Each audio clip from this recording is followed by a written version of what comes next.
and just pay attention to the crating on this. As I told you before, some companies have it figured out on packaging their attachments. This is a LANDPRIDE. It came right from the LANDPRIDE assembly plant, factory. I mean, Lucas is the LANDPRIDE, one of the LANDPRIDE factories. So this is how they package their attachments. All 2x4s for the most part. There's a 2x3, but it's pretty stout stuff, right? We'll go back and look at the video of when I got my Frontier cedar, which is a wood cedar. It actually had a wood shipping sticker on the side, so it came from a woods plant. It was crated up nothing like this. Nothing like this. Nothing. All right, we're gonna get this thing uncrated.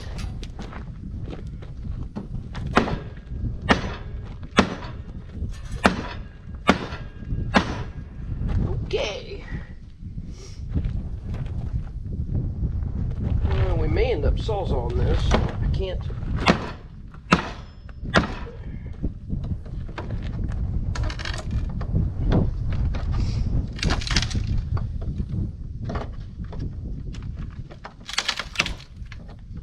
This may be sawzall territory.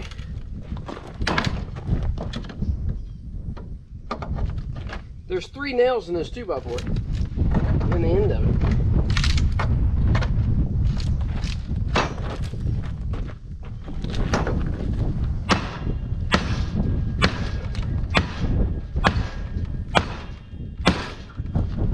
That gusset on there, it's pretty tight. All right, we're gonna sawzall. Hang out. All right, well, I would almost tell you that they were even strategic on where they put those 2x4s, because I cut top and bottom of this on both sides, and that whole section comes off. We're just gonna throw it right in the dumpster. And then I cut that second section down, and that comes right out.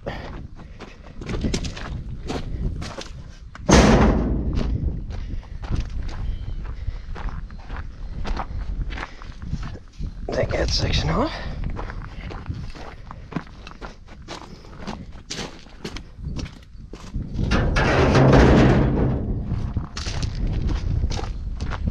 But that is nothing like the crate that the woods comes in. That's it. That's it. There's not a lot of setup. We need to get that roller out of there. And my thought is I'm probably going to unbolt that and bolt it back in. So this is your top. That's your bottom that goes back in the bolt hole. So I think what I'm gonna do is I'll unbolt it, get the A-frame on it. I can back up to it with the tractor, pick it up, and then I'll pull it up off that roller, and then we'll put the roller on. But this is our new Arena groomer. I used to have a spring harrow years ago. It wore out. Had a bunch of messed up tines on it, the S tines, and I never did buy another one, and it worked okay, but it didn't have the grade bar on it, and it didn't have the wheel on it. My thought was, oh, I'll buy one. Most of them, I don't know, I found a couple for 600 bucks that needed some work, found some for $1,000 that were okay.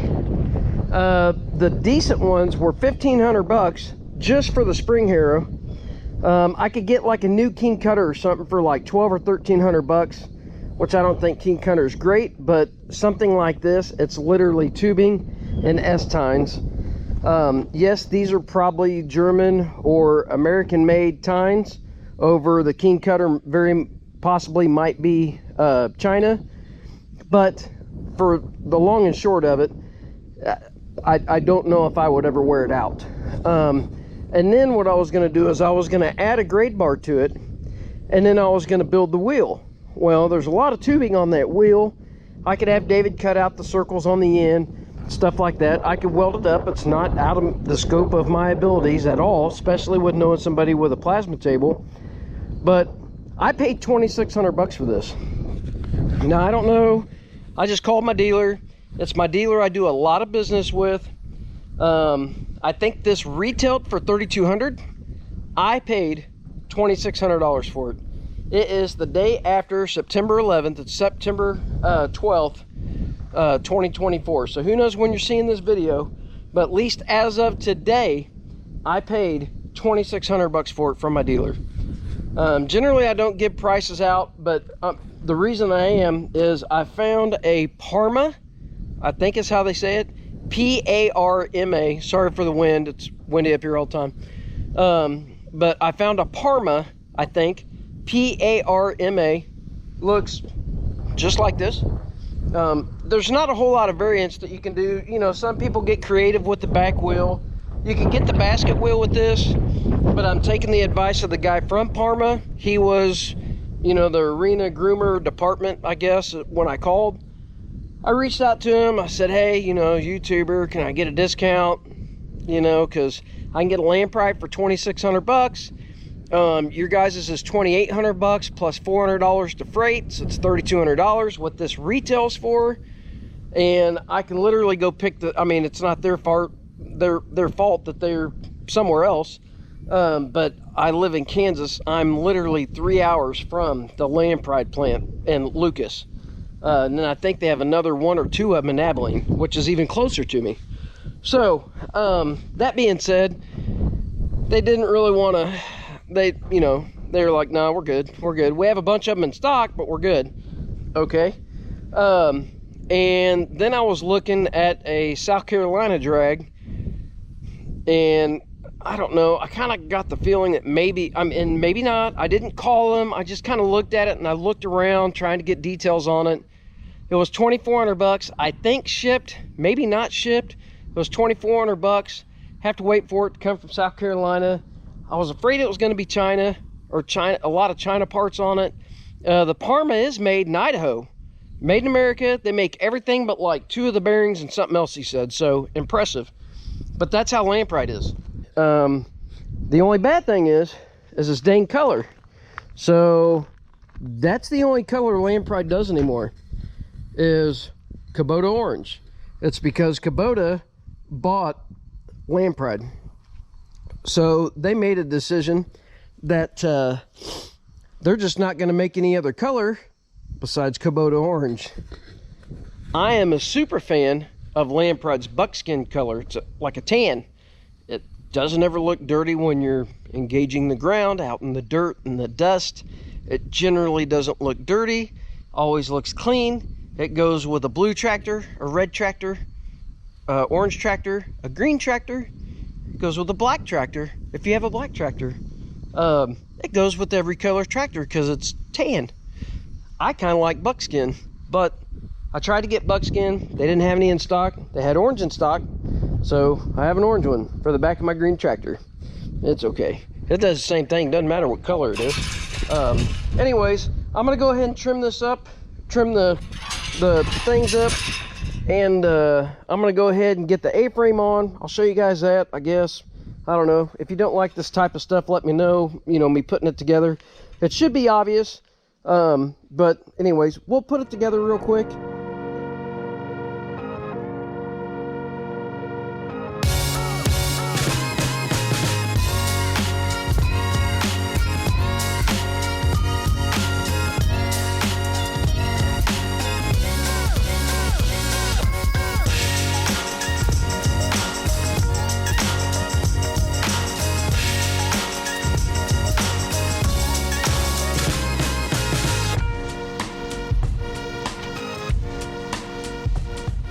Alright, well, that wasn't hard, right? We used an 1.1" wrench and an 1.1" socket. The only reason we had to use a wrench over here was because that tine, you could loosen the tine, move it out of the way. and use an impact, but I just used a wrench. It was fine. I do have the bolt-on hooks, extended top hook for my quick hitch. It's helped tremendously. I would imagine that would probably hook to the original hook up top, but I've got the eye match. I kind of I like the design. I like the handles that are flat like that. I don't like the ones that are like double angled or something. Yeah, I had one like that. I still have one. I made it my skid loader mount, and they flop backwards and stuff. Anyways, so I like my eye match. It's not because it's a deer. It's just I like the handles on it. Okay, these are 9/16, so we'll get them. Let's get the banding clamp here. Cut. Plastic. I need to get an Allen wrench so I can let these, the collars on the bearings loose, and then we'll get it over here and get this thing together. So let me go get my set of Allen wrenches real quick. We'll get the bolts out of that, and we'll get to doing this thing.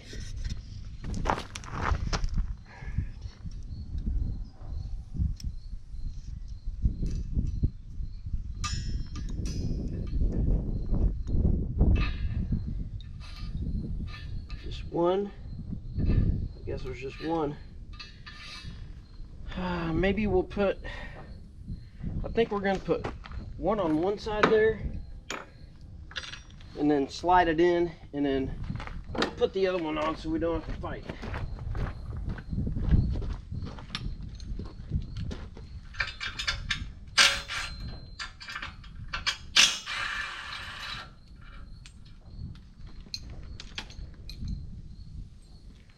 Maybe don't do this in the gravel. You tend to lose hardware if it falls.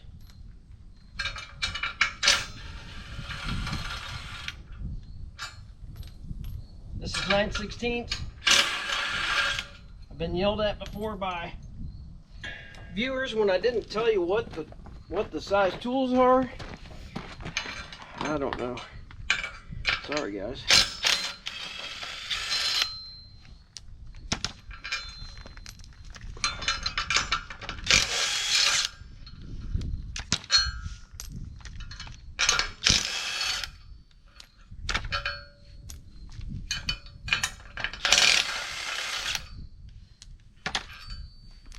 We're going to use some deductive reasoning, and I am going to say it goes to the outside.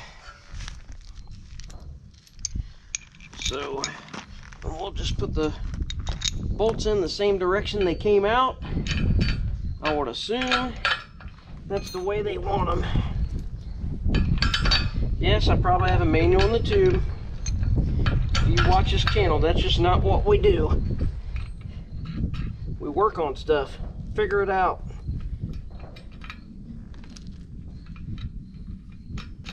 We definitely don't Google it.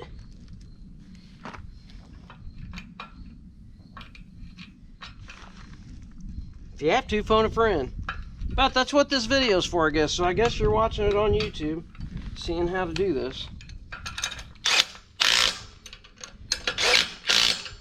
I love this little thing. I bought it by accident. I thought it was 3/8, and it's a 1/2 inch impact. It's a DCF 921. I mean, it gets after it. I put the grease zerk up top, keep it out of the dirt, easy to get to, yada yada yada. Okay. We'll go over here. We'll pull lock collar off. Locking the bearing on.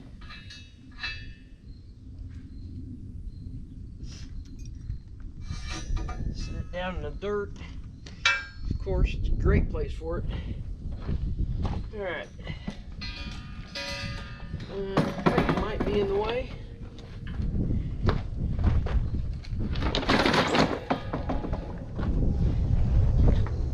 I'm not telling you to get a hernia or nothing.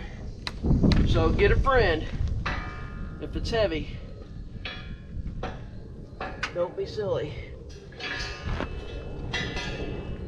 I might need a friend anyways. I thought that bearing, well, I may have to do this a different way anyways. I thought the bearing had a pivot. I thought it pivoted in there. No, I swear it does. That bearing pivots. It looks like it pivots.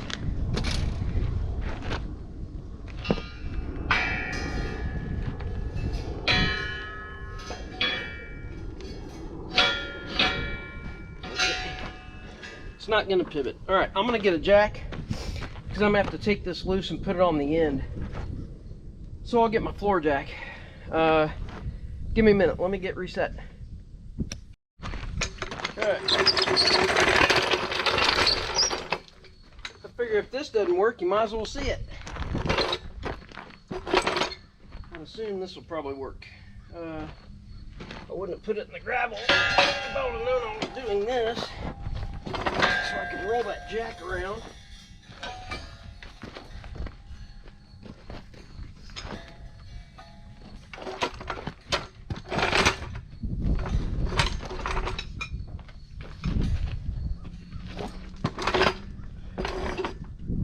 It's fun working by yourself.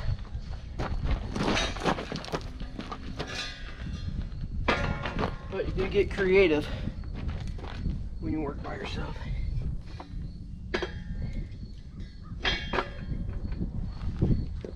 Let's see.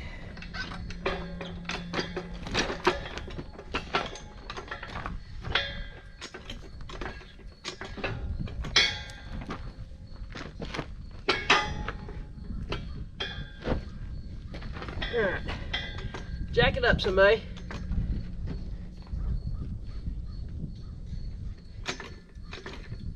Once I get it in the pocket, I think we're good. Kind of hope, well, it'd be good if I had both of them in the same pocket.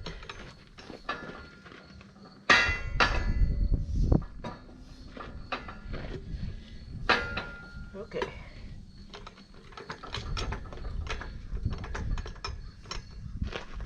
All right, good enough, close enough. Just enough to hold it up there. Actually, I could probably come up a ways. There we go. Where there's a will, there's a way.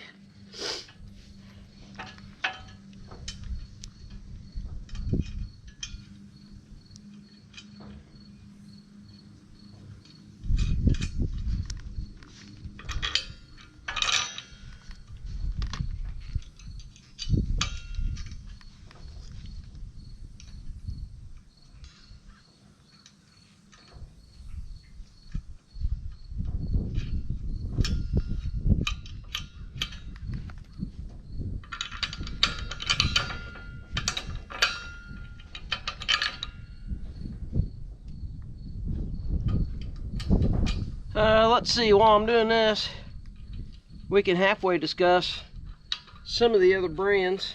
I looked at Perfecta and there's like a Pfeiffer something, Pfeiffer. I don't remember what it was, but honestly, everybody was about the same money or more than what I was going to spend on this. So that's a big reason of my choice. I like LANDPRIDE equipment. I like their attachments, pretty good attachments. I've never really had a single problem with them, honestly. And they're close.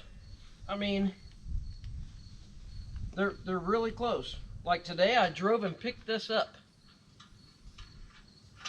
Back right after lunch. Granted, I left early, and I was there at 8:15 to pick it up.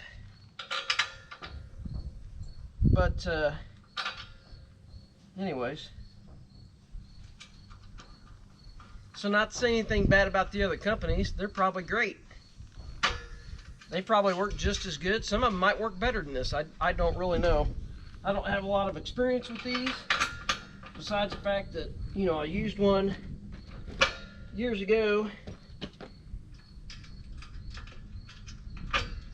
but it was just a spring harrow. It wasn't a drag, meaning it didn't have the grade bar or the basket, the rolling basket.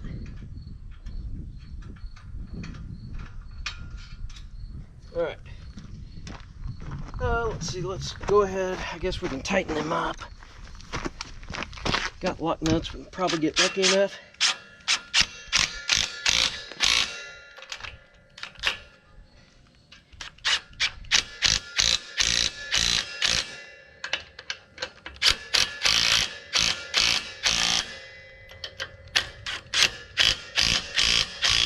And not have to put a wrench inside.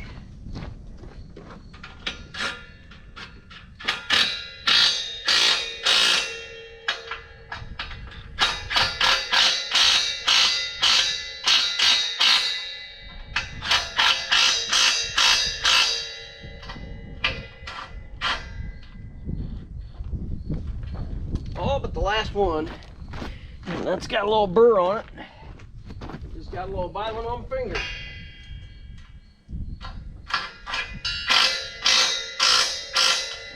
Okay, let's see if we can eyeball and center that up. Oh, it'll roll better if it doesn't have a jack under it.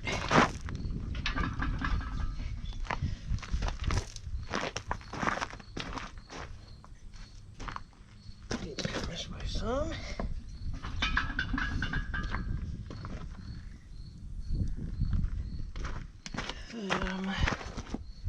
Needs to go that way just a touch. I don't have a hammer right here. I got a foot. Hang on.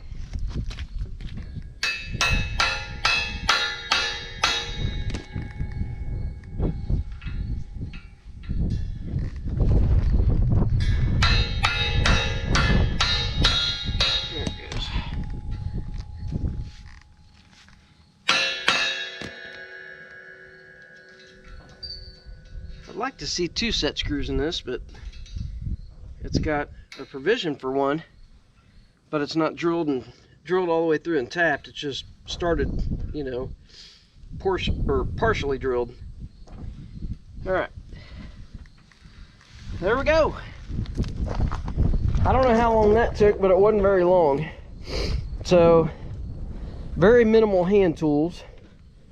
I do like the fact that we have a ratchet tensioner to set the height and whatnot. That kind of sets your depth. Let's see, we're on a 4066 and we're right past the tires, barely with the frame. The last tine is out there in line with the tire. So that's basically what I'd wanted for the first one that I bought.